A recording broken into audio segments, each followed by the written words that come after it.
কোন মহিলা যদি বেপরদার কারণে জাহান্নামে যায়, শুধু ও যাবে না, ওর সাথে কেউ না কেউ রিলেটেড থাকবে পুরুষ।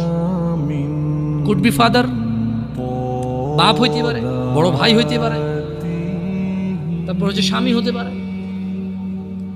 যদি ওর জাহান্নামে যাবার রিজনই হয় বেপরদা, বেখোলা,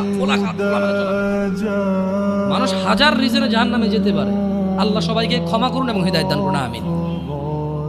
হাজারটা রিজন আছে জাহান্নামে যাওয়ার, কিন্তু যদি কোনো মহিলা, এমন মহিলা যার বড় ভাই আছে, যার বাপ আছে, যার স্বামী আছে, আর ওদের থাকা অবস্থায় তার এমন একটা অন্যায়ের কারণে তার জাহান্নাম হয়েছে, যে অন্যটা হচ্ছে তার কি খোলামেলা চলাফেরা, তার জেনাবা বিচারে চলাফেরা, তার বেপরদা অশ্লীল চলাফেরা, তাহলে ওই মহিলা একা জাহান্নামে যাবে না, সঙ্গে কাউকে নিয়ে যাবে।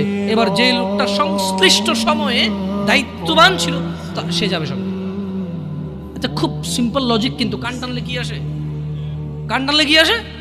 ওই মহিলা যদি সংশ্লিষ্ট রিজনে যদি জাহান্নামে যায়, সংশ্লিষ্ট সময়ে যে দায়িত্ববান পুরুষ তার অভিভাবকত্বের মধ্যে ছিল, যার উচিত ছিল তার জন্য সামর্থ্য অনুযায়ী জামা কাপড় কিনা সুন্দর দেখে, সামর্থ্য অনুযায়ী খাবার দাবার ব্যবস্থা করা, তার আর অর্থনৈতিক অবস্থার উপরে ডিপেন্ড করে, সামর্থ্য অনুযায়ী